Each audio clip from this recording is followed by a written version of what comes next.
Boa tarde a todos. É uma grande satisfação tê-los mais uma vez aqui. Muito boa tarde. Vamos começar. E aí, aqueles que faltam entrar, vão entrando pouco a pouco, porque senão a gente atrasa aqui no que nós queremos abordar na aula de hoje. Bem, com o objetivo de atualizá-los, já está atualizada a semana lá no Moodle, a semana de 31 de agosto a 6 de setembro. Lembrando que na aula número 16, nós temos a atividade de apresentação da empresa, valendo 5 pontos. E na aula 17, principais produtos da empresa, também valendo 5 pontos. Na aula 18, tem um material de leitura, que é a Introdução à Economia. Então, eu sugiro que vocês leiam esse material, porque na próxima semana eu vou disponibilizar no Moodle um questionário com várias perguntas. Então, é importante que você leia esse capítulo já antecipadamente. Então, enfim, está na aula 18 dessa semana, então tire um tempinho para ler. São 18 páginas só, introduzindo economia. E na aula 19 e 20, que vamos fazer hoje pelo webconferência, que é a parte 1 e a parte 2, nós hoje vamos entrar na temática desse curso de Economia Aplicada 1, que é falar um pouco mais sobre microeconomia. E hoje nós vamos falar um pouco mais sobre demanda, oferta e equilíbrio de mercado. E a leitura também aí do autor Vasconcelos, 2006, também já está disponível, página 29 a 62. Então, vocês têm a oportunidade também de ler. Então, eu disponibilizei, como é um autor que eu ainda não utilizei, então eu posso disponibilizar algumas páginas sem violar o direito autoral da obra. Então, já disponibilizei 2 capítulos, a Introdução à Economia, que tem 18 páginas, e depois a aula 19 e 20, que é o mesmo capítulo que nós vamos abordar hoje aqui, disponibilizei o capítulo lá da página, o capítulo 2, que vai da página 29 até a página 62. Então, tirem tempo para ler, dado que já estou avisando com antecedência que a aula número 18, na semana que vem, teremos uma atividade que será um questionário sobre algumas questões relativas a esse capítulo. E aí, à medida que as coisas forem progredindo nos estudos de caso, nós também vamos aumentando o conjunto de atividades até fechar lá as 10 atividades que nós programamos desde o começo, totalizando, então, 50 pontos. E já antecipo que nós já estamos aí muito em breve também, provavelmente sem ser a próxima na outra, nós vamos ter lá aquela atividade também valendo 25 pontos, que eu vou disponibilizar no Moodle também para que você faça. Então, teremos aí, eu tenho ainda que organizar algumas questões relativas a essa atividade, e aí você vai ter também a oportunidade de fazer atividade em casa. Então, se dedique. Eu deixei lá as instruções. Em relação às atividades da aula 16 e da aula 17, leia com bastante atenção as instruções. É importante que você siga as instruções e para que você evite que tenha a penalidade na nota, porque, dado que você tem a oportunidade de fazer em casa, o mínimo que se exige, então, é que você tenha atenção nas instruções e possa, portanto, realizar a atividade da melhor maneira. Ok? Alguma dúvida, alguma pergunta? Pois bem, então vamos seguir aqui. Hoje eu vou dar uma aula, muito brevemente, sobre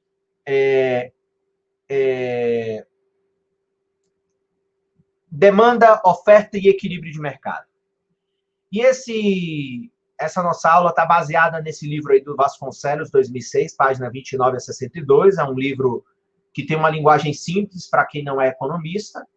Então, vocês que são da área de tecnologia, é um livro que facilmente você pega e entende, ainda que tenha uma ou outra coisinha mais teórica, mas o livro tem um cuidado de deixar bastante claro esses conceitos. Então, a nossa temática de hoje é a demanda, a oferta e, consequentemente, o equilíbrio de mercado. Ok? Veja bem, o que é a microeconomia para a gente começar a pontuar mais o que é o conteúdo desse curso. Então, enquanto o curso de economia aplicada 1, ele cuida da questão microeconômica, o curso de economia aplicada 2 vai cuidar do lado macroeconômico. Então, veja, a microeconomia é, portanto, a parte da economia que vai estudar o comportamento das famílias, ou seja, vai olhar os agentes econômicos no seu menor formato. Então, eu posso olhar famílias, ou consumidores, ou demandantes, depende do livro que você pegar, podem ter vários termos. Eu vou analisar também as empresas e vou analisar, consequentemente, os mercados, porque os mercados resultarão da relação entre compradores e vendedores, ou ofertantes, ou demandantes, e, consequentemente, se defende aí, nessa argumentação teórica, o equilíbrio dos mercados. Então, conforme a gente já viu nas aulas anteriores, a visão que estamos mostrando aqui é uma visão dos manuais de economia e que, tradicionalmente, é uma visão microeconômica. Então, desculpa, é tradicionalmente uma visão neoclássica da microeconomia. Então, nas aulas anteriores, nós colocamos várias pontuações acerca das escolas econômicas, acerca das visões de como fazer economia, mostramos uma breve história do capitalismo, e a disciplina ela foi formatada para abordar um conhecimento de microeconomia dentro de uma visão neoclássica, ok? Então, se você não se lembra o que é neoclássico, vai lá na aula Como Fazer Economia, do qual a gente fala um pouco mais quais são as visões econômicas e como cada visão enxerga a economia de maneira diferente. Então, veja, a microeconomia neoclássica, que nós vamos abordar aqui porque eu estamos usando esse manual como referência, ela preocupa-se com a análise parcial, com as unidades, ou seja, vamos enxergar os consumidores, as firmas e o mercado. Ou seja, a economia geral, igual a economia brasileira, ela é composta, você pode olhar do ponto de vista macro, então a economia brasileira, só que a economia brasileira é uma perspectiva abstrata. Por quê? Porque, no fundo, ela é composta por pequenos agentes, pequenas unidades econômicas, que são os consumidores, as firmas e, consequentemente, os mercados e seus respectivos produtos e serviços, das quais você pode analisar de maneira separada. Então, é enxergar a economia de uma maneira menor, de uma maneira individual, ou, como usaria o termo, uma expressão da microeconomia neoclássica, seria enxergar a economia de uma maneira mais atomizada, ok? A microeconomia, portanto, vai analisar a formação de preços. Então, como se formam os preços desses produtos?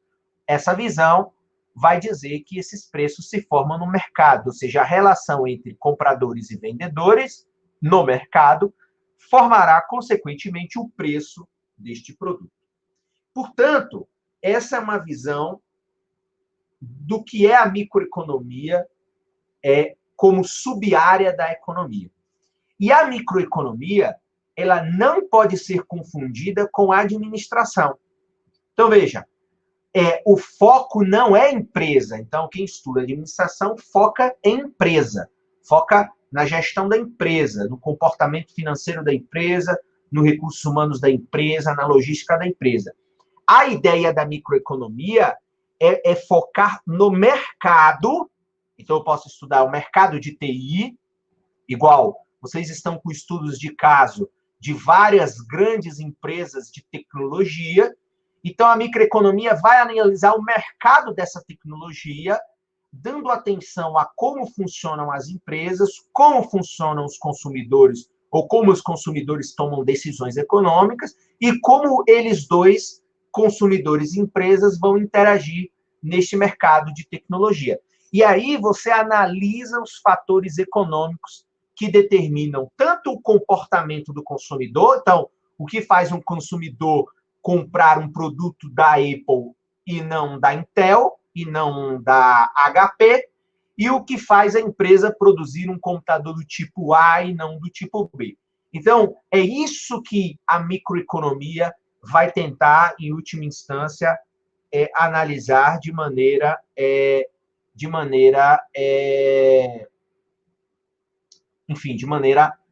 nessa visão aí mais neoclássica, ok?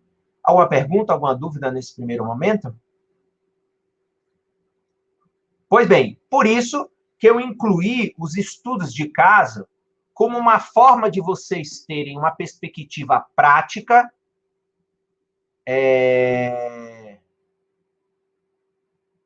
Vocês, então, a partir do estudo de caso, podem observar que o estudo de caso ele vai justamente pegar e lhe trazer essa teoria para você fazer uma análise, uma perspectiva do que acontece do ponto de vista de uma empresa, do ponto de vista econômico, então, como essa empresa opera no mercado de TI, e, consequentemente, como os consumidores, você se colocando no lugar de consumidor, como você se comporta diante de um mercado de TI. Então, isso permite que você pegue essa teoria que nós estamos abordando aqui em outras sessões e leve um pouco mais para o lado prático, com o objetivo de enxergar isso na realidade, porque, senão, pela minha experiência das últimas turmas, vocês, às vezes, podem ficar aí viajando na ideia, porque achando que isso não tem nenhum posicionamento prático, não tem nenhuma aderência prática. E tem uma aderência prática, porque a ideia da economia, querendo ou não, é estudar a realidade concreta, ainda que muito do que a gente fale aqui possa ser teórico, possa ter um nível de abstração diferente da realidade. Só que a abstração ela é fundamental para a compreensão de certos conteúdos que são fundamentais para que você possa de maneira adequada, compreender a economia, ok? Então, a microeconomia foca na formação de preços no mercado, ok? E aí, a formação de preços no mercado, e veja, você tem dois mercados. Nós temos os mercados dos bens e serviços, e nós temos o mercado dos serviços dos fatores de produção, salários, juros, aluguéis e etc. Então, por exemplo, se eu for pensar lá no estudo de caso que eu estou usando como modelo, que é o meu modelo do professor, então, por exemplo, no mercado de bens e serviços, o que a HP fornece? Eu selecionei lá os produtos. Ela fornece notebooks, então tem o mercado de notebooks, ela tem o mercado de PC, de personal computer, então computadores pessoais, ela tem o mercado de monitores, e ela tem o mercado de periféricos, ou melhor, o mercado de impressores. Então, ela opera em um mercado de tecnologia, mas dentro desse mercado de tecnologia, ela tem 4 produtos que se comportam completamente diferente. E do lado no mercado dos serviços dos fatores de produção, ela tem todo um mercado que a empresa, para funcionar, ela precisa agir. Então, eu preciso contratar engenheiros, eu preciso contratar analistas de sistema, porque quando eu vendo uma impressora, essa impressora vem com um software acoplado que eu preciso projetar com o objetivo de que essa impressora funcione em qualquer tipo de computador, ou seja, com todo aquele processo de instalação. Então, eu preciso contratar analista, quanto custa os analistas, quanto custa os engenheiros, qual o preço desse tipo de profissional no mercado brasileiro, no mercado americano, no mercado japonês. Então, você tem o mercado dos serviços dos fatores de produção, que é aquilo que os fatores de produção são aqueles elementos que você precisa para você gerar a produção. Então, você precisa de trabalhadores, você precisa de terra, você precisa de capital, ou terra ou imóveis, você precisa, consequentemente, de matéria-prima para que o seu negócio funcione. Então, a microeconomia vai enxergar como tudo isso funciona de maneira detalhada por mercados, porque como é uma análise micro, não macro, nós temos que ter a condição de compreender o funcionamento desse mercado de maneira mais adequada. Então, ao confronto desses dois mercados do ponto de vista de que quando você vai pegar lá o seu estudo de caso, você vai compreender que essa empresa a gente não pode isolar ela no mundo real. Nós estamos separando aqui porque nós estamos fazendo um estudo teórico. Então, como na teoria eu posso separar para poder compreender melhor o funcionamento, mas quando eu vou na prática, isso aí é muito mais complexo e ocorre de maneira muito mais dinâmica do que a gente imagina, ok? Alguma pergunta até aí? Então, quem tiver dúvida e pergunta, pode abrir o áudio aí e pode acompanhar, pode fazer a pergunta em áudio, que é melhor do que no bate-papo, ok? Pois bem, uma questão fundamental na microeconomia é que a microeconomia, ao analisar esses mercados, essa formação de preços, o comportamento dos agentes econômicos, é a chamada condição ceteris paribus. Então, ceteris paribus é uma expressão em latim que nessa concepção da microeconomia neoclássica se usa para descrever tudo o mais constante. Então, na análise microeconômica básica, para analisar um determinado mercado isolado, nós vamos supor que os outros mercados estão constantes. Ou seja, como eu estou aqui numa teoria, igual vocês aí, quando vocês provavelmente vão aprender uma linguagem de programação, vocês podem, por exemplo, usar simuladores, antes de botar a coisa para funcionar, para rodar, enfim, igual, você pode desenhar um site, um sistema de site, e colocar ele para rodar offline.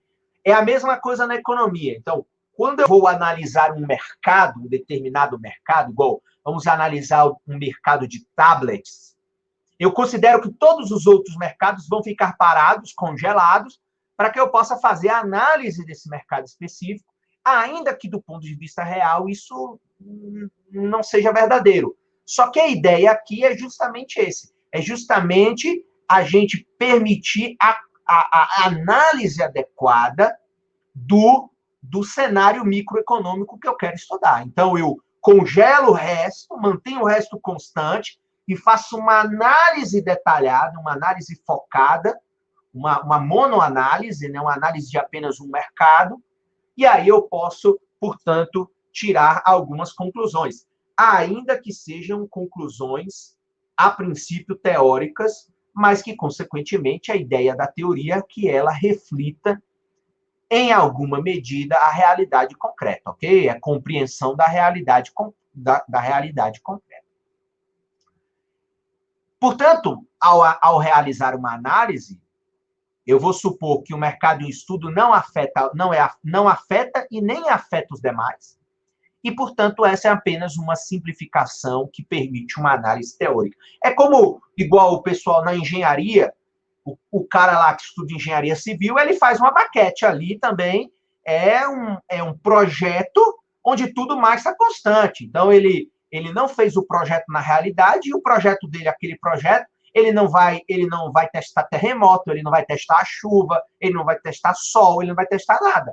É um projeto que mostra uma perspectiva e ele considera, dentro dessa perspectiva, todo o ambiente, todos os outros fatores constantes, ok? Então, a economia utiliza também essa mesma perspectiva, porque senão, imagina, a realidade é dinâmica e complexa. Imagine se a gente fosse trazer tudo isso para a teoria, seria impossível realizar uma análise teórica, uma realidade teórica adequada. Ok?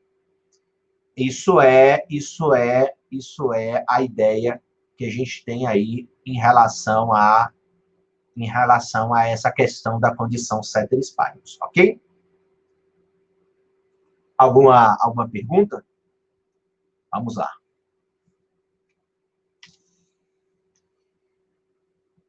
Bem, a microeconomia tem várias subdivisões. Então, eu estudo demanda, igual o tópico 1 aí, estudo demanda, que é a procura. Eu estudo a oferta, é outra coisa. Eu estudo as estruturas de mercado, portanto, o encontro de oferta e demanda geram estruturas de mercado diferenciadas. Depois eu tenho a teoria do equilíbrio geral e do bem-estar, e eu tenho as imperfeições de mercado, que são as externalidades, os bens públicos, as informações assimétricas. Então, como é uma visão neoclássica, se percebeu, os neoclássicos perceberam de que os mercados eles não são tão puros como eles imaginam e logo eles adicionam aí no final algumas análises relativas às imperfeições do mercado. Ou seja, eu considero que o mercado real ele tem problemas, mas eu formulo teorias com o objetivo de que essas teorias elas possam dar conta dessas imperfeições que o mercado tem. E aí, veja, na teoria da demanda, eu vou ter duas outras teorias. Eu vou ter a teoria, a teoria do consumidor, que é a demanda individual, e a demanda de mercado. Depois, na teoria da oferta, eu vou ter a oferta individual e a oferta de mercado, sendo que na oferta individual eu tenho duas grandes teorias para se analisar como uma empresa realiza uma oferta, que é a teoria da produção e a teoria dos custos de produção. Eu vou ter a análise das estruturas de mercado, portanto, eu vou ter a perspectiva dos dois mercados que eu falei, que é o mercado de bens e serviços, os mercados de insumos e fatores de produção, e aí os tipos de mercado que cada um tem, revelando que os mercados eles têm diferenças a depender do produto. Então, por exemplo, se a gente for falar, como nós vamos falar no curso, sobre vários estudos de caso tecnológico, grande parte dos grandes produtos tecnológicos, eles são oligopólios. O que são oligopólios? Ou seja, é aqueles mercados em que você tem poucas empresas que fornecem. Então, vamos lá, se a gente for falar de rede social, a gente tem muito poucas redes sociais, por exemplo, igual o Facebook. Se a gente for falar de sistemas operacionais, nós temos muito poucos sistemas operacionais. Então, isso é um tipo de mercado. E aí, consequentemente, há uma forma de operar do ponto de vista da oferta e da demanda completamente diferente, caso esse mercado fosse, por exemplo, uma concorrência perfeita ou fosse uma concorrência monopolística. E também você tem os vários tipos de mercados do ponto de vista dos insumos e dos fatores de produção, ok? Então, basicamente, essa é a divisão, ou seja, a microeconomia, nós podemos organizar ela em 5 grandes tópicos, e em cada tópico você vai ter ramificações do que você pode compreender dentro daquela ramificação principal ou dentro daquele subtópico, ok? Então, essa é a forma de nós dividirmos isso. Então, vamos começar. A primeira questão que é fundamental a gente falar aqui é compreender a demanda de mercado, né? Então, o que é demanda? Demanda, portanto, é a quantidade de determinado bem ou serviço que os consumidores desejam adquirir num dado período, dada a sua renda, seus gastos e o preço de mercado. Então, demanda ou procura nada mais é do que o consumo, ok? É o consumo de determinado produto. E isso vai representar o máximo que um determinado consumidor pode aspirar, dada a sua renda e dados os seus preços. Então, nós não temos como consumir tudo. Então, consequentemente, nós temos que fazer escolhas. Por quê? Porque a nossa renda ela tem um limite. Então, eu ganho R$3.000, eu tenho um limite de renda, não dá para comprar tudo. E também não dá para comprar tudo, porque além da minha renda de 3.000, os produtos no mercado, eles têm um preço. Então, um carro tem 30.000, uma casa 100.000. Então, esses preços e a minha renda são 2 limites que vão mostrar o quanto eu posso consumir de um determinado produto. Portanto, nesse sentido, é fundamental compreender que a demanda não representa a compra, mas a intenção de compra a dados preços. Então, eu posso decidir, eu tenho uma renda de 3.000, eu olho o preço de um monte de produto de alimentação, eu faço uma composição do que eu posso comprar dentro da minha renda, dentro do que eu quero gastar, mas essa vontade de comprar, ela não significa que eu comprei, é uma intenção de compra, portanto, a demanda nada mais é do que uma previsão do que os agentes econômicos eles podem comprar. Então, em vários mercados, várias grandes associações em mercados importantes, elas fazem, por exemplo, pesquisa de expectativa de consumo. Então, material de construção, você pode fazer uma pesquisa hoje tentando estimar, olha, várias construtoras estão estimando comprar 100 mil toneladas de cimento, ou 100 mil toneladas de aço. Então, isso é uma expectativa do que pode ser a demanda, não significa que ela esteja realizada. E, portanto, isso também mostra que a demanda ela é um fluxo. Ou seja, no fluxo no seguinte sentido de que eu posso registrá-lo tanto semanalmente, mensalmente ou ano, ou seja, é um fluxo.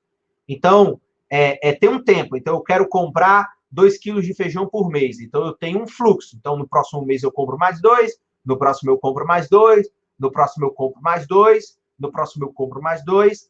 Então, essa demanda mostra a quantidade de bens que são comprados sistematicamente em uma determinada economia, em um determinado mercado, ok?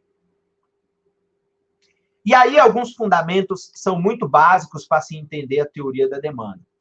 Então, nós temos a ideia fundamental que reside dentro dessa teoria da demanda, e como se trata de consumo, todos nós aqui lidamos, portanto, com um conceito subjetivo de utilidade, ok?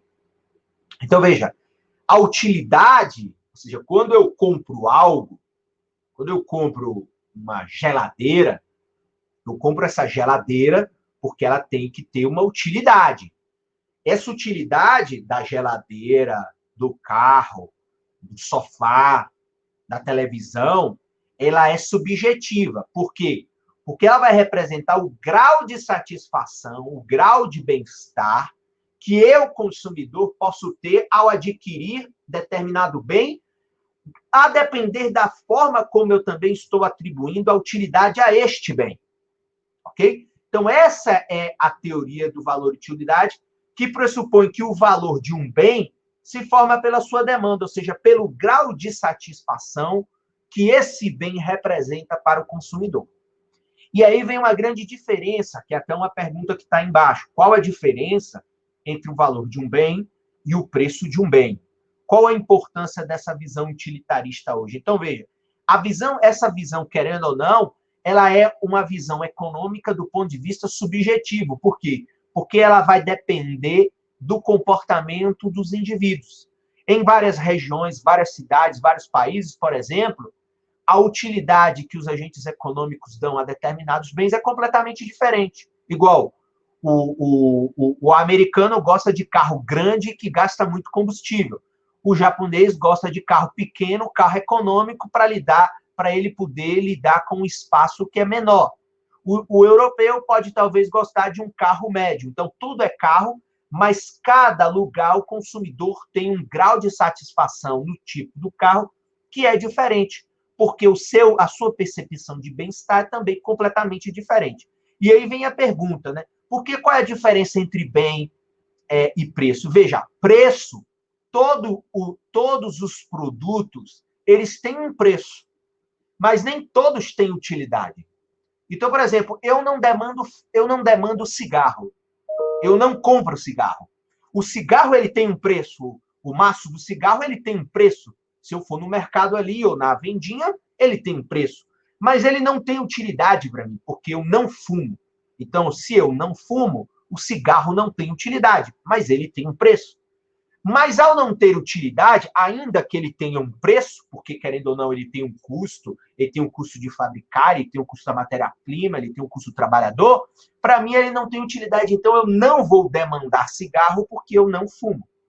Então essa é uma diferença fundamental que a gente precisa ter, E, consequentemente, isso também no mercado de TI, você vai ter produtos que têm preço, mas eles não têm utilidade. Ok? Ou você tem, por exemplo, ou como compreender que determinados serviços online são de graça, né? Igual a rede social. Nós demandamos rede social porque ela tem uma utilidade para a gente, mas ela não tem um preço. Eu fico imaginando o que seria da rede social se ela cobrasse uma mensalidade para a gente estar nela, né? Então, quanto seria esse valor pelo grau? Qual seria o grau de satisfação? Então, por exemplo, o YouTube já tem feito isso. Por exemplo, eu assinei o Premium, que me custa R$20, mas é um 20 reais que eu tenho uma série de outras coisas que o cara que usa o YouTube, que querendo ou não, também é uma rede social de vídeos, você, por exemplo, não tem propaganda enchendo a sua paciência. Fora que você tem outras funcionalidades que, enfim, me fizeram fazer isso. Então, existe um preço, ainda que ela seja de graça, ela tem utilidade, mas ela não tem um preço. E você tem coisas que têm preço, mas não têm utilidade. Então, é importante que vocês aprendam a diferenciar essas duas questões, que é fundamental. Em geral, tudo tem um preço. Aí, igual eu falei, muitas exceções estão vindo da tecnologia. Muitos produtos online não têm preço. A gente não paga por nada para usar. Mas aquele produto ele tem um custo. Então, mas nem tudo tem utilidade, ok? Então, as coisas só vão ter utilidade se me trazem satisfação, se me traz bem-estar. Ok? Alguma dúvida aí? Alguma pergunta? Então, veja, a teoria do valor-utilidade vai se contrapor à teoria do valor-trabalho. Então, a teoria do valor-trabalho vai considerar o custo do bem do lado da oferta, mediante os custos do trabalho. Igual eu falei, olha, todo produto tem um preço. Por quê? Então, por exemplo, o Facebook, ele deve ter um preço médio por usuário. Então, por quê? Porque ali por trás tem gente, tem hardware, tem servidores, tem infraestrutura. Então, tem um custo do trabalho, o custo das pessoas que trabalham, o custo da matéria-prima, o custo da inteligência. Você tem uma série de elementos que fazem com que aquele bem tenha um custo do trabalho. Ok? Então, nesse sentido, o valor do bem vai depender do tempo produtivo que ele é utilizado para se produzir aquele bem. Então, ele tem um custo. Então, o custo-valor-trabalho, ele é objetivo. Então, olha, o Facebook gasta 1 bilhão por ano para se manter, ele tem, digamos, 3 bilhões de usuários. Então, 1 bilhão dividido por 3 bilhões vão dar 0 alguns centavos por usuário. Então, isso é um custo objetivo. Mas o valor-utilidade que ele tem para nós consumidores, ele é algo subjetivo. Eu posso, igual eu falei, eu estava de saco cheio de ficar no YouTube e 5 mil propagandas por dia. Então, aquilo ali, ou eu ia ter um serviço diferenciado, ou eu ia deixar de utilizar. Por quê? Porque aquilo ali já não estava me trazendo satisfação. Então, isso é subjetivo. Eu posso pensar assim, você pode pensar diferente, o João pensa diferente, a Maria pensa diferente, ou vai ter lá o tiozão que não quer usar a rede social porque para ele enche a paciência. Então, veja que ou seja, a utilidade ela é subjetiva. E aí é muito difícil você mensurar a utilidade. Ou seja, o campo da economia comportamental, o pessoal do marketing, tenta ficar precificando isso, como é a utilidade, é mais utilidade, menos utilidade. Só que isso é muito difícil, porque é algo extremamente subjetivo. E é engraçado quando você participa daquelas entrevistas, se você gostou de um produto, né, de 0 a 10, né? Sei lá, eu não sei qual é a diferença de você dar 8, 9, 9,5, 10. Então, é subjetivo, mas veja que o mercado tenta chegar a algum grau de objetividade para que as empresas possam realizar algum tipo de planejamento, ok? Quem tiver dúvida aí, abre o áudio aí, manda bala aí que a gente vai tirando as dúvidas dessas questões, ok? Estamos aqui avançando, porque como nós temos um horário tecnicamente reduzido, então a gente precisa avançar. Outra coisa, é importante que vocês leiam o capítulo, porque é que eu estou pincelando as principais coisas relativas a essa teoria. E aí, veja, a teoria do valor e a teoria do valor-utilidade e a teoria do valor-trabalho são opostas, né? Então, é o valor do uso e da utilidade que traz satisfação, a teoria do valor-utilidade, e a teoria do valor-trabalho está lá para outra direção mais objetiva, que é o valor de troca que se forma pelo preço no mercado, pelo encontro da oferta e da demanda. Então, um tem valor de uso e o outro tem valor de troca. Okay? Outro tem valor de troca porque tem trabalho incorporado. Ok?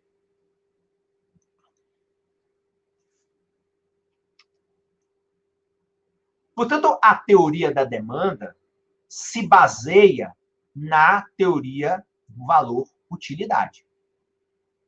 E isso aí é importante do ponto de vista de que, dada a renda e dados os preços do mercado, o que a gente, consumidor, faz com essas limitações? Nós tentamos maximizar a utilidade da satisfação. Então, quando eu recebo o meu salário lá de 3 mil, começou o mês hoje, né, dia 1º, então eu digo, olha, eu tenho que pegar o meu dinheiro e eu tenho que, dentro desse limite de 3 mil e dentro do preço do que eu preciso, eu tento fazer uma equação que me traga o máximo de satisfação. Eu vou tentar fazer o máximo que eu posso em nível de utilidade e satisfação com aquele meu dinheiro comprando bens e serviços. Então, é um esforço a ser realizado. E como a gente viu nas primeiras aulas a crítica à economia neoclássica e às outras visões, é claro que também isso na prática é muito difícil você mensurar, porque é difícil mensurar, igual eu não fico aqui, peraí, deixa eu calcular aqui, se eu comprar 1 quilo de carne, eu comprar 0,800 gramas de carne, 800 gramas de carne, deixa eu ver aqui o que vai me trazer satisfação, se essas 200 gramas que eu comprei de carne, eu comprar 2 latas de cerveja. É muito difícil fazer esse tipo de maximização. Agora, é claro que existe um conceito por trás de nós, que nós buscamos, consequentemente, fazer o melhor uso do nosso dinheiro durante um determinado tipo de mês, comprando aquilo o máximo que a gente pode para trazer o máximo de satisfação para a nossa vida. E isso aí, portanto, é a chamada teoria do consumidor. Ok? É a teoria do consumidor. Então, é como nós, consumidores, nos comportamos. Então, hoje, por exemplo, existem ramos da economia, como eu já falei, que vão analisar o comportamento do consumidor, que poderia ser, por exemplo, a economia comportamental. Por quê? Porque aí você não pode usar para se realizar uma análise acerca da conduta de consumo de um consumidor, levando apenas em conta expressões matemáticas, cálculos matemáticos, porque há uma subjetividade humana, há uma subjetividade que tem a ver com sentimentos e comportamentos humanos, que, por exemplo, a matemática não tem como quantificar de nenhuma maneira, porque a gente sabe que esse é um lado subjetivo da vida. Então, essa é a importância que tem e as noções básicas para se compreender a teoria do consumidor, ok? E aí, veja, quando a gente começa a usar nessa microeconomia neoclássica, né, o plano cartesiano, né, com o eixo X e o eixo Y, nós vamos lá encontrar várias questões ligadas, por exemplo, ao conceito de utilidade total e utilidade marginal. Então, você tem aí o chamado paradoxo da água e do diamante, que vai ilustrar o exemplo da utilidade marginal, ok? Então, veja, você tem as questões ligadas a esse exemplo, como, por exemplo, você tem, primeiro, a situação de que a água ela é mais útil do que o diamante. Então, a água ela é útil, muito útil para matar a nossa sede, ok? Mas ela tem um preço relativamente baixo. E você tem o diamante, que tem pouca utilidade, a não ser a utilidade supérflua, né? O desejo supérfluo, por exemplo, de ter uma joia bonita no dedo, ou um colar bonito, né, para as mulheres, mas tem um alto preço. Então, tem uma utilidade relativamente baixa, mas tem um preço relativamente alto, comparado com a água.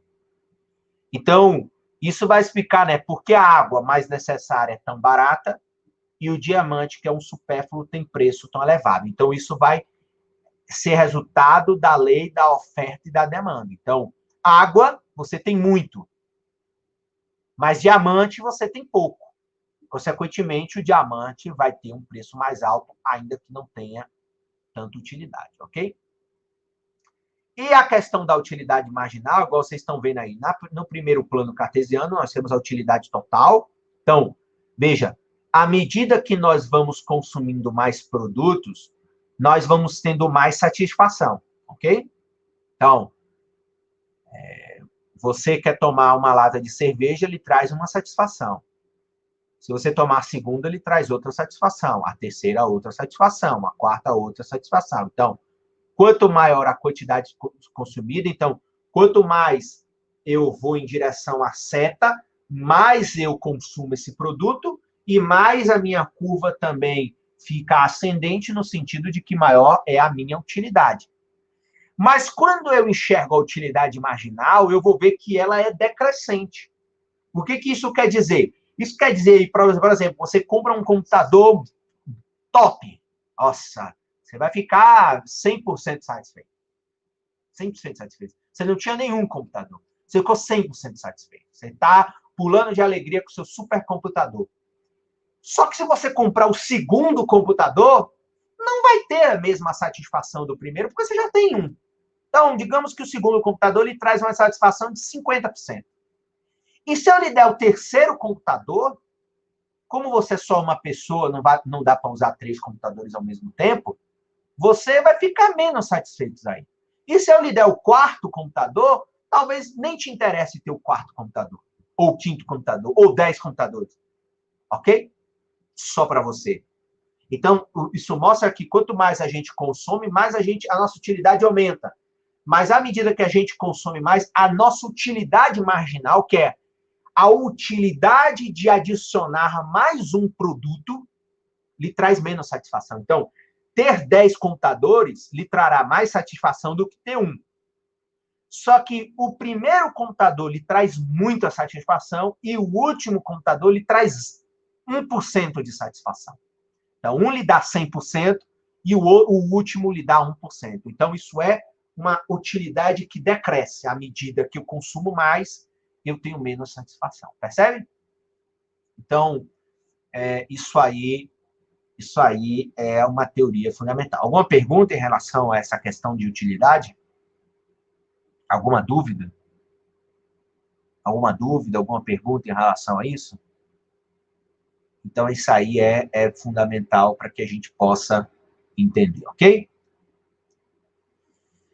Aí você vai ter, na teoria do consumidor, a chamada curva de indiferença e a chamada reta orçamentária. Então, veja, toda a teoria da demanda vai ser desenvolvida com a lógica da maximização da satisfação. E você tem limites, como a gente já falou, limites de renda e limites de preço.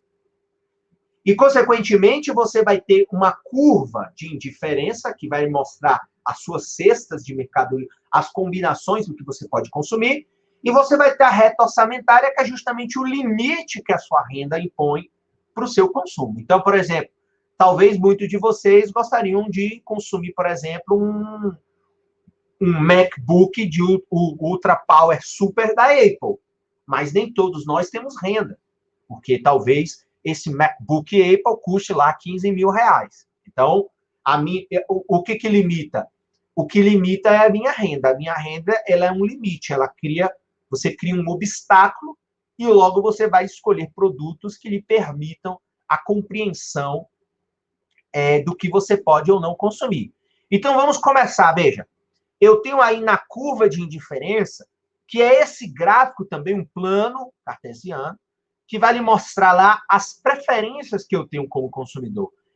Como a teoria ela é uma simplificação, essa teoria ela só mostra 2 produtos. Então, aí nós temos o exemplo da batata e o exemplo da carne. Então, é uma combinação. Olha, eu vou no mercado, veja, eu posso comprar lá 8 quilos de batata e 2 quilos de carne.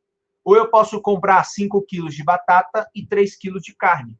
Ou eu posso comprar 3 quilos de batata e 5 quilos de carne. São as combinações que, para mim, essas 3 combinações, A, B e C, nessa curva de utilidade zero ou inicial, vão me trazer a mesma satisfação. Então, é o lugar geométrico de pontos que representam diferentes combinações de bens que vão me dar a mesma satisfação. Então, se eu comprar 8 quilos de batata e 2 de carne, eu vou estar satisfeito do mesmo jeito que eu comprar 3 quilos de batata e 5 quilos de carne. Então, todos nós temos um conjunto de combinações que podemos fazer e, por vezes, nós podemos trocar mais produto de um e menos de outro, ou menos de um e mais de outro, a depender dos nossos interesses. E essa troca traz a mesma satisfação em termos de utilidade, ok? Perguntas, dúvidas? E aí, duas questões sobre essa curva.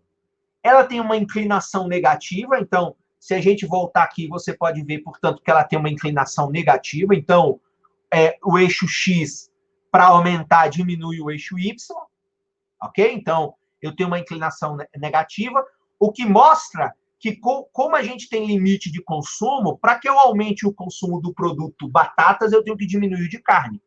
Não dá para mim comprar tudo nessa perspectiva ainda. Então, eu tenho uma renda que me dá limite, então, para que eu possa consumir mais batata, eu tenho que abrir mão de carne. Para consumir mais carne, eu tenho que abrir mão de batata. Por isso que ela tem uma inclinação negativa.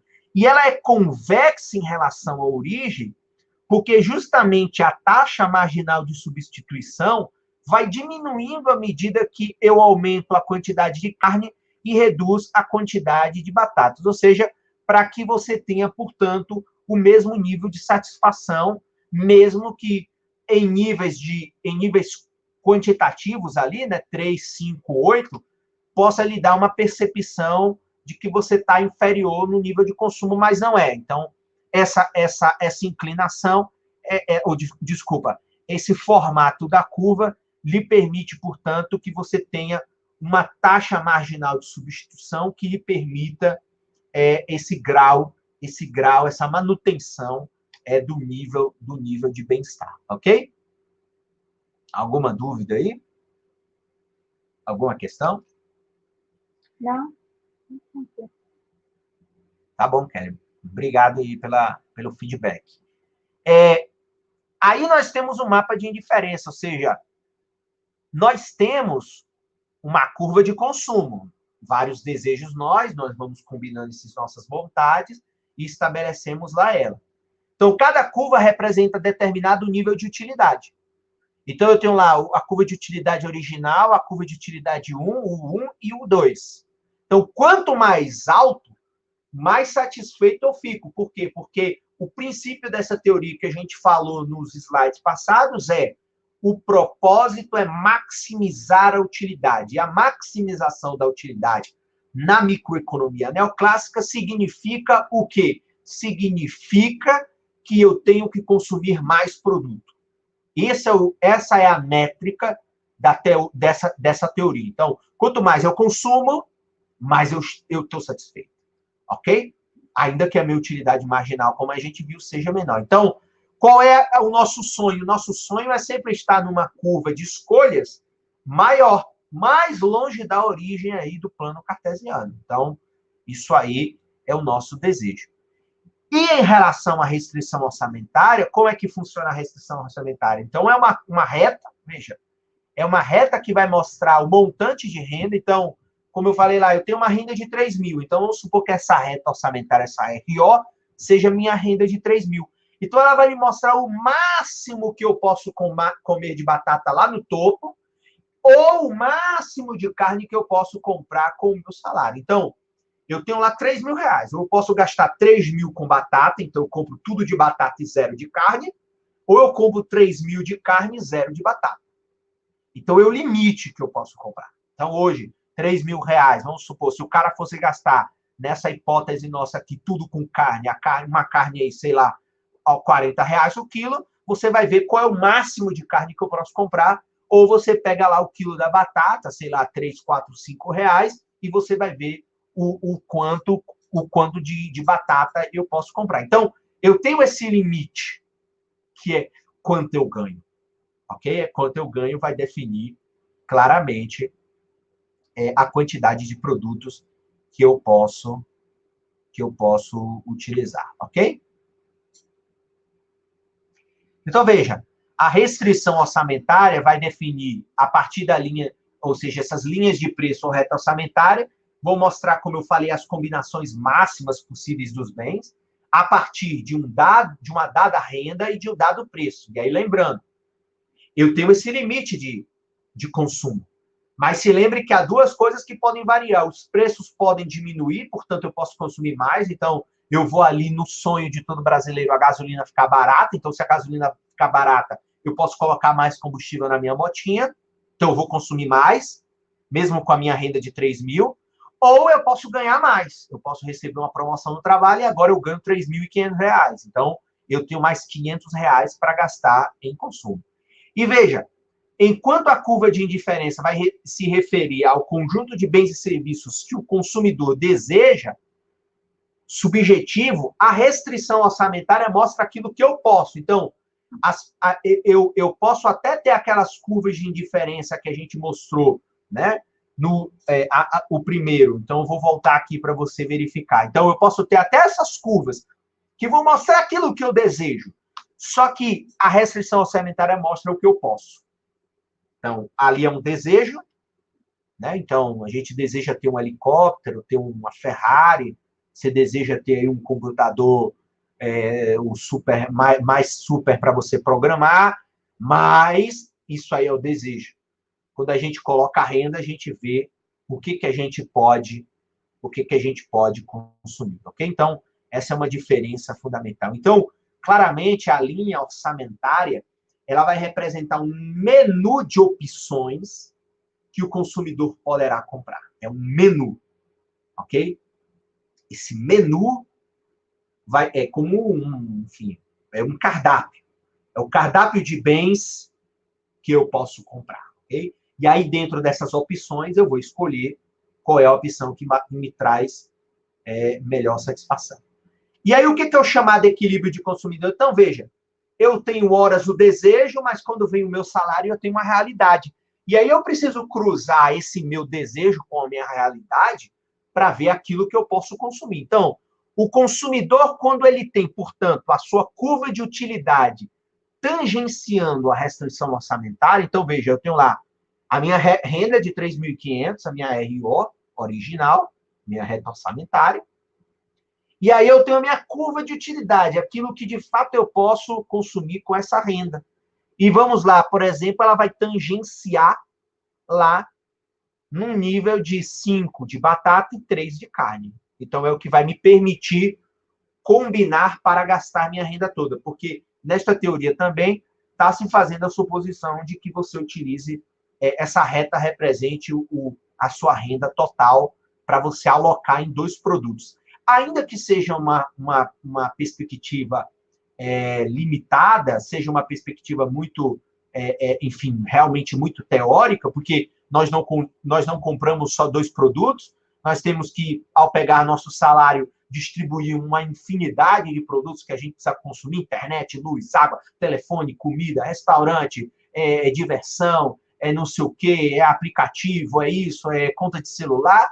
Consequentemente, ao colocarmos esse conjunto de produtos dentro da nossa renda, a gente tem o mesmo conceito que a gente está apresentando aqui. Acaba que a nossa renda ela nos limita a nos informar aquilo que nós seremos capazes de consumir em um determinado período de tempo.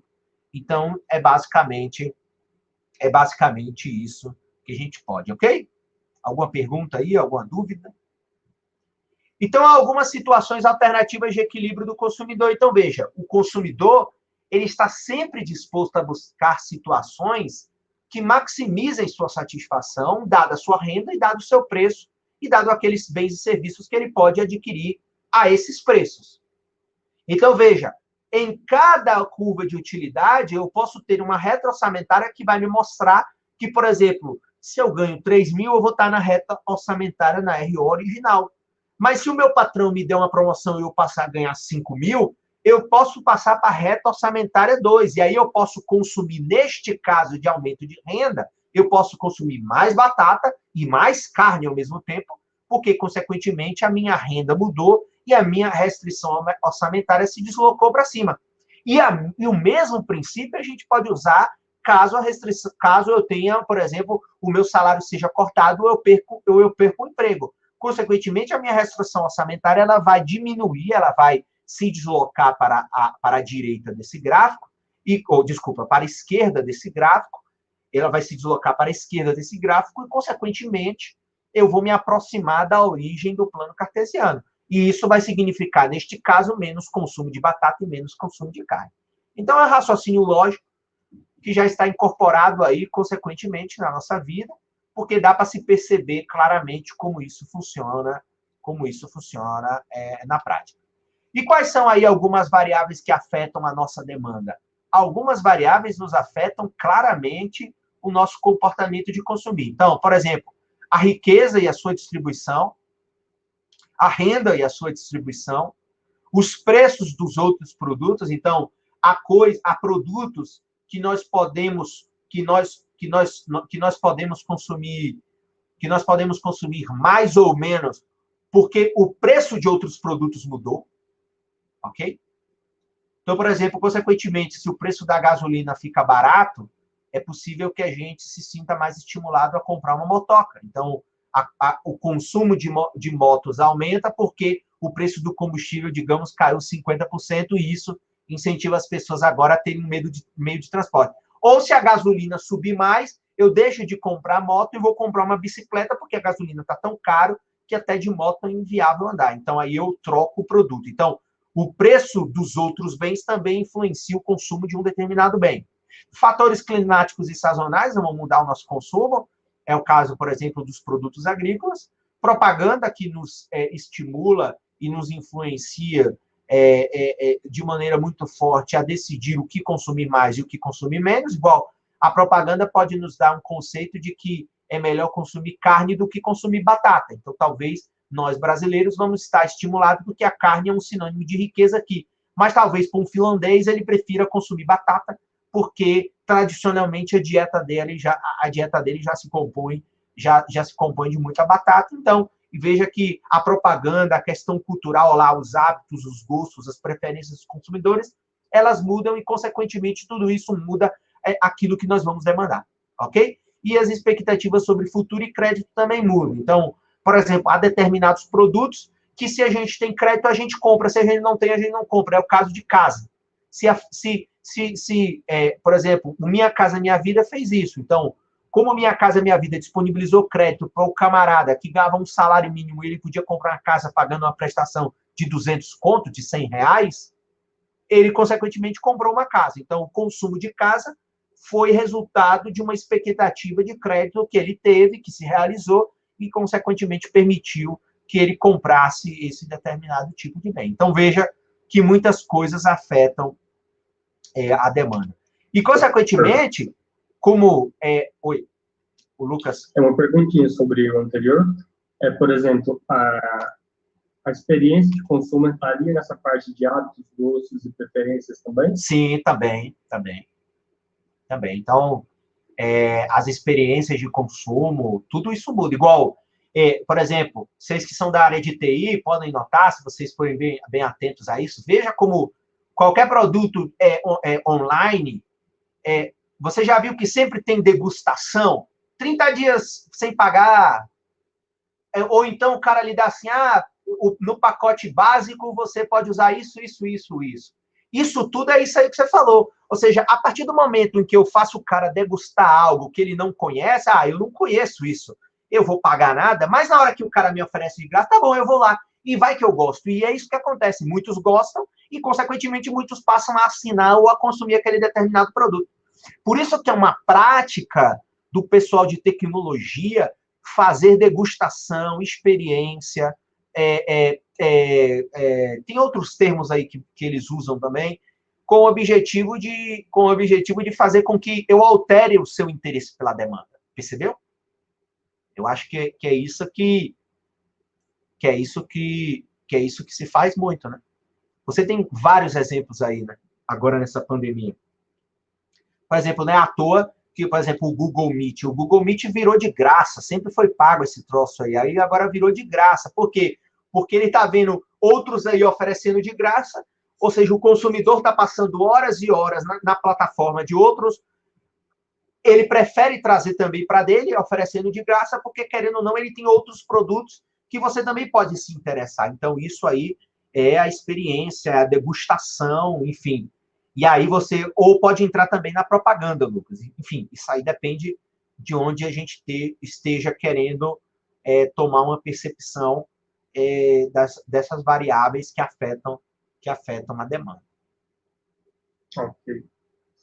E aí, veja, como tudo na microeconomia neoclássica, e isso aí tudo que a gente está falando vira uma equação. Então, veja, o Qzinho aqui, ó, a quantidade demandada em um dado período, vai ser igual e vai ser igual. Está em função de, então, o meu consumo. Então, aquilo que eu vou consumir vai depender de várias variáveis, vai depender do preço do bem. Então, para mim comprar um carro, depende de quanto custa o carro. Ah, custa 40 mil, ok. Vai depender do preço dos bens substitutos ou outro concorrente. Então, para mim comprar o carro de 40 mil, eu tenho que ver o carro da marca A, da marca B, da marca C, da marca D, da marca E, que são carros muito iguais, ou digamos, carros de passeio básicos. Aí eu vou olhar todos aqueles, porque vai ter o carro de 40, o carro de 39, o carro de 38, o carro de 37, o carro de 41, mas espera aí. O que está acontecendo aqui de diferente para ter um R$ 1.000 a mais, o outro 2.000 a mais, o outro 1.000 a menos, e por aí vai. Então, isso aí vai determinar se eu vou comprar o carro.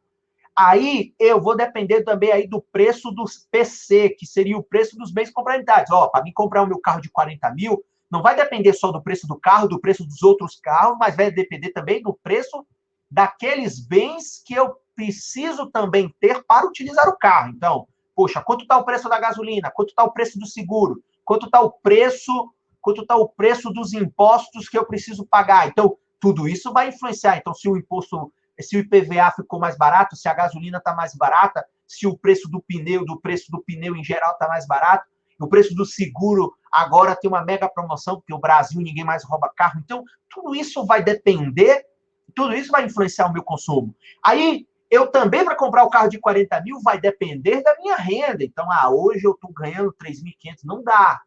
Mas amanhã meu patrão colocou, agora eu ganho mais uma promoção, uma comissão, meu salário agora é 5 mil, ou minha esposa está trabalhando, o meu companheiro está trabalhando, etc. E agora a gente tem uma renda de 5 mil, puxa, agora dá para comprar o carro. Então, a renda vai influenciar. E, consequentemente, Lucas, aí vai entrar o G também, que aí é o quê? Gostos, hábitos e preferências do consumidor. Mas esse carro aqui, que é R$ 1.000 mais barato, mas o porta-mala dele é pequeno, eu gosto de usar meu carro para viajar. Esse outro aqui já tem um computador de bordo. Esse aqui já vem com ar-condicionado grátis. Esse aqui... E aí vai depender da sua preferência e das suas prioridades. Então, veja, a lógica de demanda, a lógica de consumo nossa não é uma coisa trivial. É claro que tudo isso a gente vai calcular rapidamente ou vai decidir rapidamente, talvez em segundos, ou uns são mais rápidos, outros são mais lentos. Nós vamos decidir isso de maneira muito intuitiva. Então, na hora que eu vou ali ver um carro na concessionária, claro que eu não preciso sentar e fazer uma expressão matemática para chegar. Mas veja, isso aqui novamente é teoria. É uma aula que vai lhe mostrar que, querendo ou não, se a gente for teorizar esse comportamento, nós vamos chegar a uma espécie de uma função matemática do qual várias dessas variáveis que estão aí, portanto, que são variáveis que estão em função, portanto, da nossa demanda, são variáveis. A nossa demanda está, ao contrário, a nossa demanda está em função dessas variáveis, consequentemente, veja como o consumo não é uma coisa simples, é uma coisa bem complicada, ok? Bem complicada. E, consequentemente, o que o Lucas comentou se refere, por exemplo, o marketing hoje, que vai atuar sobre esse G, ele hoje é brutal, né? Ele é monumental, ou seja, o marketing ele veio aí para justamente tentar operar no G.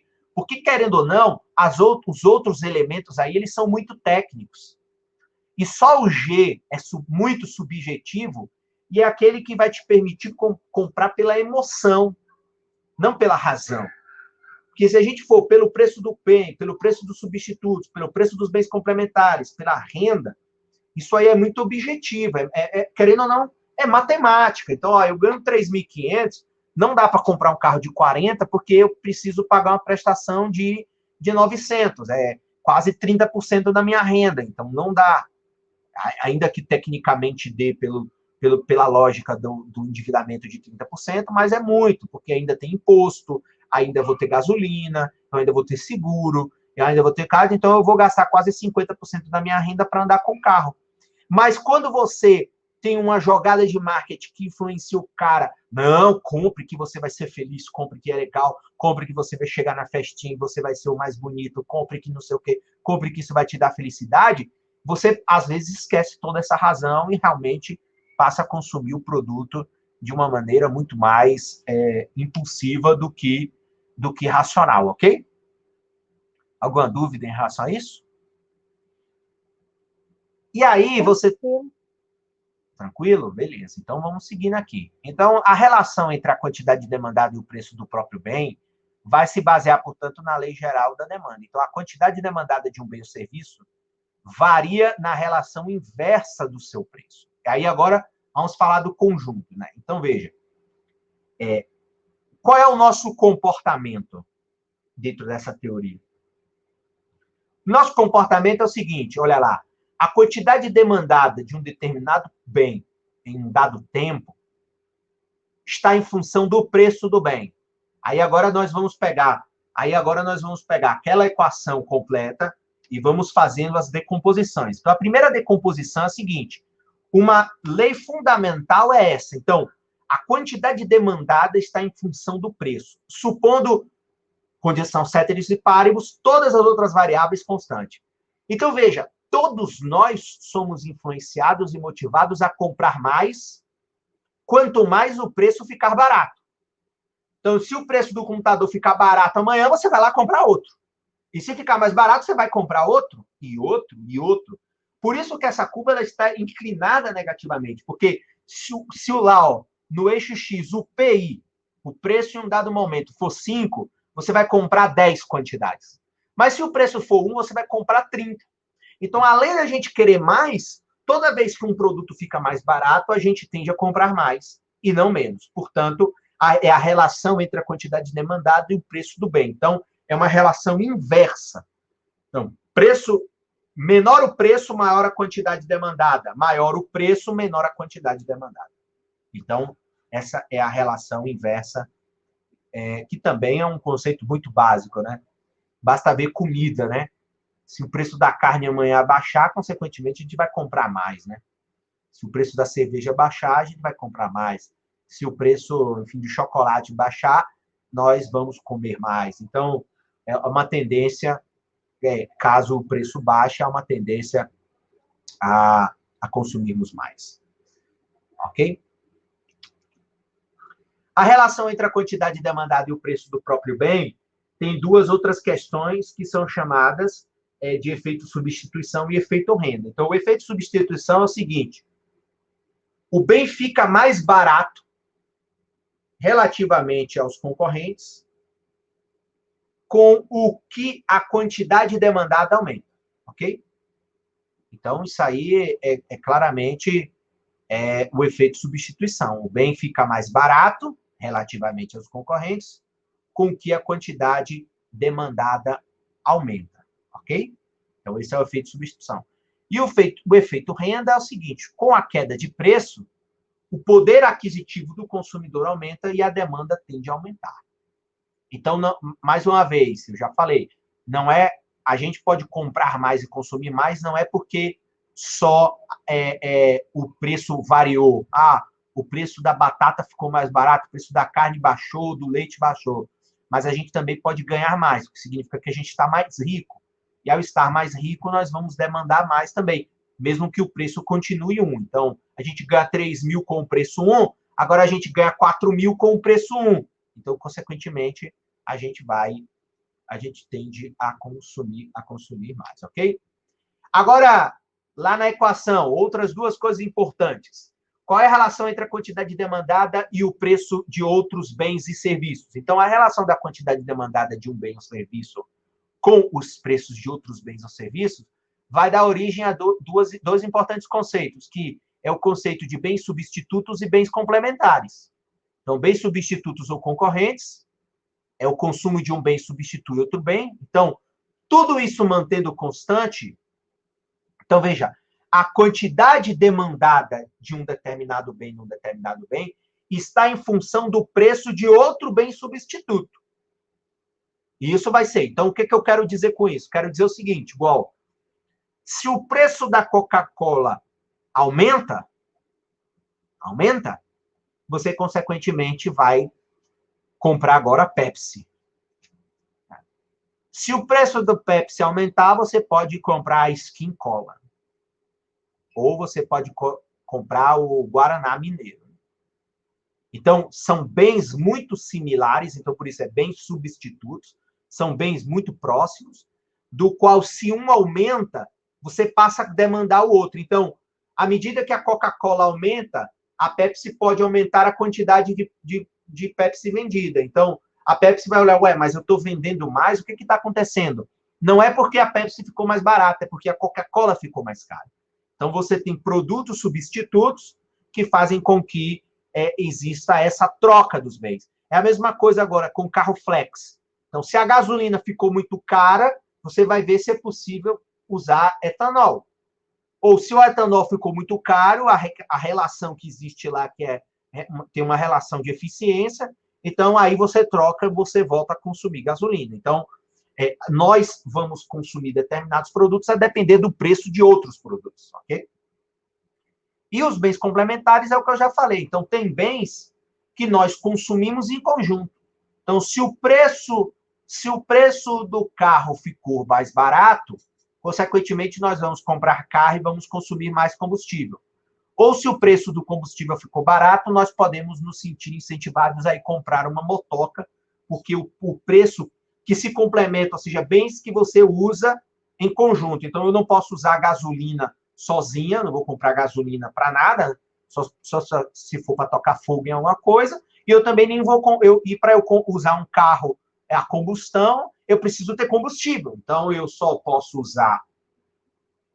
comprar combustível se eu tiver um carro. Então, para comprar um carro, eu preciso ter combustível. Então, eu preciso avaliar a correlação de preços entre esses determinados bens. Então, aqui, ó, quando você tem lá, ó, as várias trocas, então, veja, quando eu tenho aqui a quantidade de Coca-Cola lá, então, se você tem a Coca-Cola a R$1, você está consumindo 1.000 Coca-Colas. Mas a partir do momento em que você supõe um preço no aumento do Guaraná, você vai substituir Guaraná por Coca-Cola. Então, consequentemente, você vai deslocar a curva e vai consumir mais Coca-Cola. E isso vai acontecer com todos os preços de todos os bens que são substitutos, ok? Que são bens similares que você pode trocá-los a depender dessa variação de preços.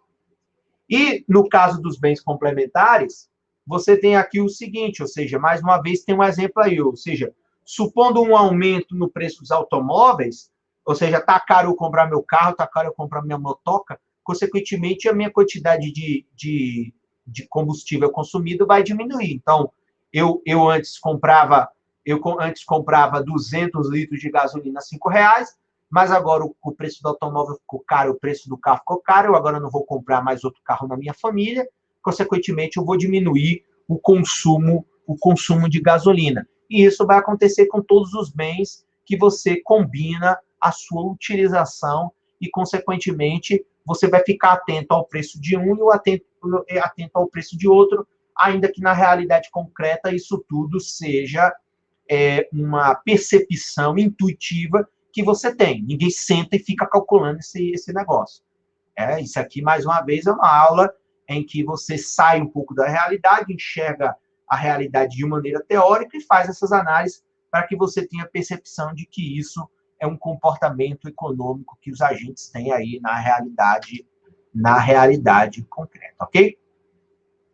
E em relação à demanda de bem e renda de consumidor, também tem uma questão muito importante, porque aí quando há uma variação, não no preço, mas na renda, aí você tem uma classificação também de classes de renda, e isso faz com que a gente mude o patamar de nosso consumo. Então, parece claro que para os consumidores de baixa renda, praticamente não existem bens inferiores. Então, veja, toda vez que nós temos lá, ó, na quantidade demandada de um determinado produto que está em função de uma renda, então, a sua renda aumentou, aí tem algumas diferenças. Qual diferença? Quando a renda aumenta, diferente do preço quando ele aumenta ou ele cai, nós temos uma percepção de classe diferente. E essa percepção de classe diferente faz com que nós agora passemos a enxergar os produtos ao ter mais renda de maneira diferente. Então, uma coisa é você ganhar 1.000, um salário mínimo, outra coisa é você ganhar 3 salários mínimos, 3.000, outra coisa é você ganhar 30.000. Então, quando você faz essa variação de renda, você passa a ter bens normais, que, ou seja, eu aumento a minha renda e eu passo a comprar mais. Então, eu ganhava 1.000, andava a pé, de ônibus. Agora eu ganho 30.000. Opa, eu vou lá e já comprei um carro para mim, um carro para minha mulher, um carro para meu filho, um carro para minha filha. Então, quanto mais eu ganho, mais eu compro. Então, bem normal. Mas tem aqueles bens inferiores que aumentos da renda levam à queda da demanda. Então, eu ganhava 1.000, eu comprava lá uma carne de segunda, né? Carne moída. Pô, mas agora eu ganho 30.000, sai fora. Agora ou seja, eu deixo de consumir aquela carne, então minha demanda vai a zero, e eu vou agora comer só picanha e filé mignon, porque a minha renda de 30.000 me permite comer só picanha e filé mignon. Então, há produtos que quanto mais rico você fica, menos você consome. Ok? Então, essa é uma diferença fundamental. E há bens que são chamados bens de consumo saciado ou neutro. Então, se eu aumento a renda, eu não aumento a demanda por esse bem. E aí há vários exemplos aqui, por exemplo, açúcar. Não é porque você ficou mais rico e você vai comprar 5 quilos de açúcar para sua casa, ou 10 quilos de sal. Então, são os bens saciados. Então, o cara rico ou o cara pobre, ele vai comprar lá 1 quilo de sal e deixar na casa dele, até acabar. Você não vai comprar 5 quilos de sal porque você agora ganha 30.000 e você também vai deixar de comprar sal porque você está mais pobre. Então, isso é o chamado bem neutro. Então, quando tem a questão da renda envolvida, consequentemente, há comportamentos que fazem com que você enxergue essa renda de maneira diferente, ok? Alguma dúvida aí até o momento?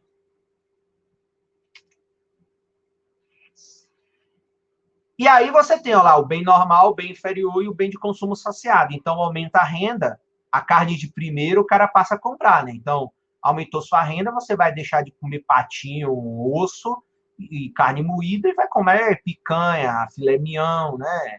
Baby beef e por aí vai. E também, ó lá, o bem inferior. Então, sua renda aumentou, você vai deixar de consumir uma carne de baixa qualidade. E você vai ter lá os bens saciados. Então, a curva lá, a demanda do bem saciado não muda, né? Arroz também é um exemplo, né? O cara fica rico, ele não vai comer 5.000 quilos de arroz. Tá? Vai comer a mesma coisa. Então, é um tipo de bem que a renda variou e não tem diferença. Mas é importante isso, é importante você entender que, portanto, a variação de renda faz com que também você faça uma variação muito forte no seu consumo. E aí, vindo muito aí na pergunta que foi feita, você também, como é que você tem aí graficamente? Então, quando você faz uma análise na condição ceteris paribus, fazendo só a quantidade demandada como função de gostos, né, hábitos e etc., você vai ver lá que as suas preferências podem ser manipuladas por propagandas e por campanhas promocionais, né? Então, olha lá, você tem lá uma campanha, uma propaganda que diz beba mais leite porque é saudável, consequentemente você vai consumir mais leite. Ou uma campanha, olha, se fumar leva à morte, né? E coloca lá uma foto de uma caveira no maço de cigarro. Então, você aí vai se sentir menos estimulado a esse consumo. Então, veja, as propagandas vão nos incentivar. Olha, compra essa motoca que ela é boa.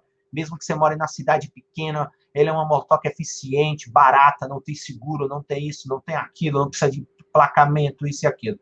Então, consequentemente, você também tem um produto e esse produto, você vai consumir mais ou vai consumir menos a depender do que a propaganda te manipule e te influencie nesse sentido. E, consequentemente, a demanda de um mercado, ou seja, vai ser a soma das demandas dos consumidores individuais. Então, quando eu passo lá, a gente está fazendo um estudo, a gente poderia fazer isso, por exemplo, cada um está com uma empresa. Vocês agora vão separar os produtos numa das atividades. Na próxima atividade, a gente pode dizer, olha, você mostrou aí que, igual eu, HP, você mostrou aí que a HP tem como um dos principais produtos notebook. eu tenho um notebook. Mas qual é o mercado de notebooks? Então, olha, o mercado de notebooks no Brasil é um mercado de 5 milhões de notebooks por ano, 10 milhões de notebooks por ano. Então, esse é o somatório de todas as empresas que vendem notebook e que, consequentemente, vão resultar na demanda total do mercado. Então, a demanda de mercado é igual ao somatório, né, da demanda de N consumidores individuais. Ok? Então, isso aí nada mais é do que isso aí, ok? Alguma dúvida, alguma pergunta em relação a alguma coisa? Como é que estamos aí? Eu acho. O senhor vai deixar essa aula gravada?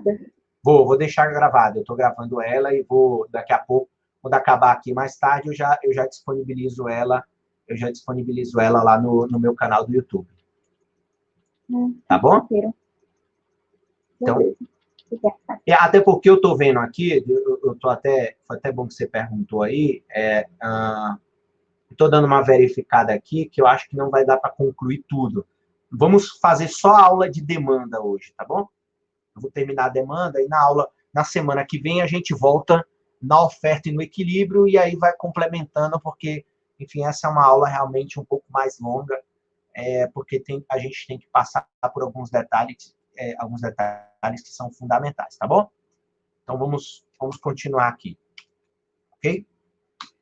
Aí nós temos agora algumas observações sobre demanda. Então, variações da demanda e variações da quantidade demandada. Então, essa é uma primeira diferença. Então, as variações da demanda dizem respeito ao deslocamento da curva da demanda em virtude de alterações na condição ceteris paribus.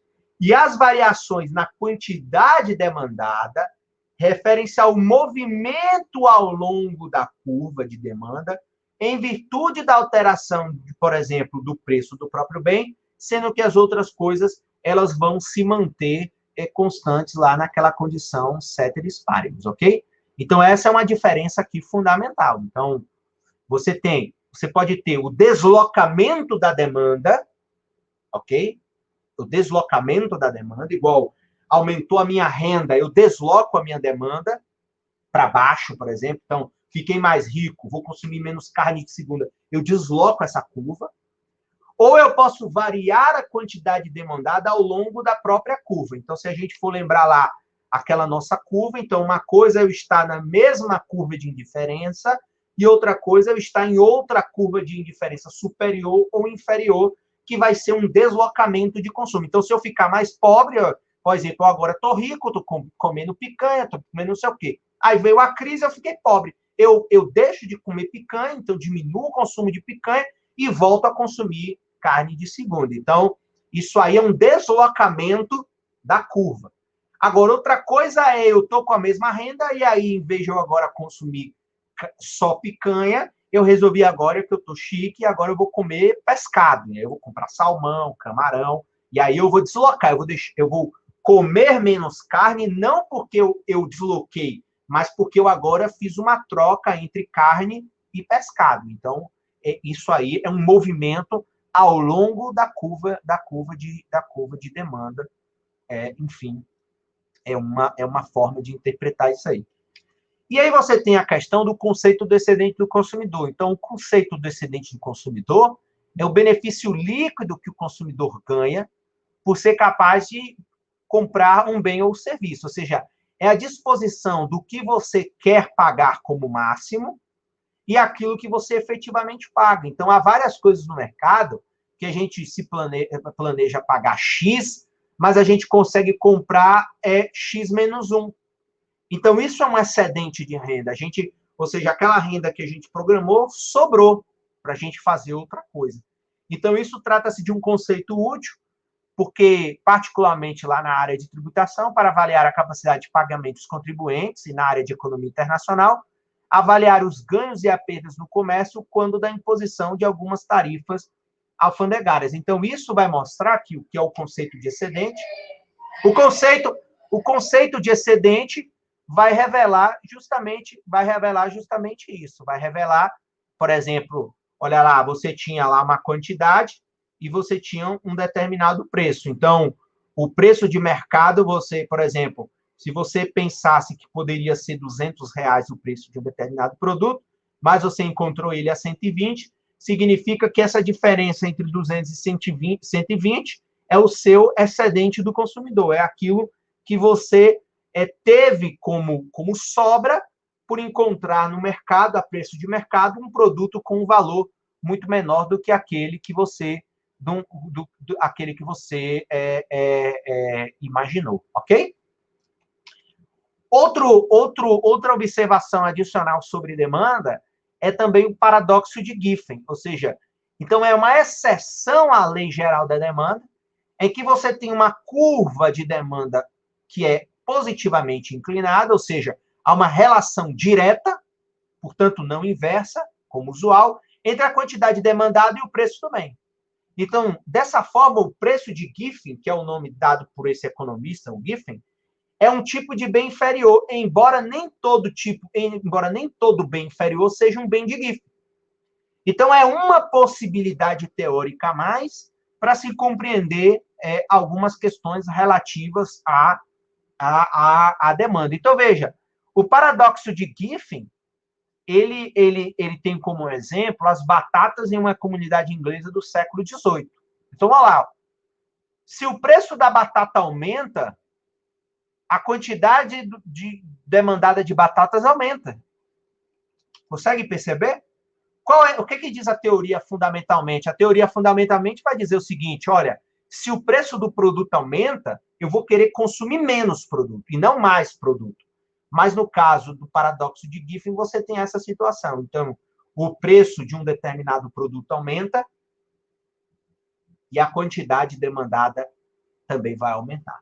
Enfim, é uma anomalia da lei geral da demanda, mas que é preciso se considerar. E se observou esse tipo de comportamento nesse período histórico aí, no século XVIII. Hoje também, enfim, é bem difícil a gente pensar nesse tipo de produto em que o preço aumenta e o consumo ele aumenta também. Né? Enfim, a gente poderia talvez imaginar algumas coisas aí, alguns produtos, mas enfim, é uma exceção que existe no mercado. Ok? Então, faltam 10 minutos já para o nosso horário. Basicamente, o que eu queria nessa 1h30 foi fazer um apanhado geral, bem rápido, bem dinâmico. Por isso é importante a leitura do capítulo que eu mostrei no começo, do Vasconcelos, o capítulo do Vasconcelos 2006, o capítulo 2, tá? Da página 29 a 69. Nós hoje só fizemos a parte da demanda. Então, na aula que vem, nós vamos fechar esse capítulo 2, falando da oferta e falando do equilíbrio de mercado, e aí a gente fecha essa primeira parte. Então, já estão postadas aí as atividades da semana, as 2 atividades da semana. Fiquem atentos aos prazos, realizem as atividades em dupla. Eu acho que o José tinha me perguntado aqui, na primeira semana foi selecionado as duplas e foram selecionados os estudos de caso. Aqueles que não compareceram, eu arbitrei lá, porque nós não temos muito tempo, não podíamos demorar muito para escolher as duplas, escolher os grupos, escolher o estudo de caso. Então, observe lá, estudo de caso, tem lá os grupos, o nome dos grupos e qual é a empresa que você vai ficar responsável. Façam essas atividades dentro das regras, não copiem da internet, busquem fazer algo realmente personalizado. E só uma observação, que eu vou chamar a atenção aqui, mas está lá nas instruções. Cada membro do grupo deverá postar no Moodle a sua atividade. Então, vocês fazem em conjunto, mas o João posta lá no Moodle dele e a Maria posta lá no Moodle dela, ok? Então, os dois vão postar o mesmo trabalho, porque eu tenho, querendo ou não, as notas são individuais, então eu preciso arbitrar as notas individuais, como eu estou usando o sistema do Moodle, eu preciso que os dois estejam lá para colocar essa nota, tá bom? Alguma dúvida, alguma pergunta antes da gente encerrar?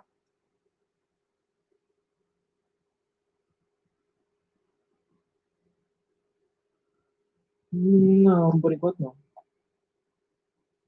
Tranquilo. Então, encerramos por hoje. Foi um prazer tê-los aqui. Eu já verifiquei quem está aqui. E aí, qualquer dúvida, eu estou à disposição no e-mail, no Moodle, ou naquele grupo que vocês criaram. E aí, então, boa semana, boas atividades. E aí a gente vai conversando ao longo da semana, caso surjam necessidades, tá bom? Então, eu desejo aí um abraço, uma boa tarde a todos.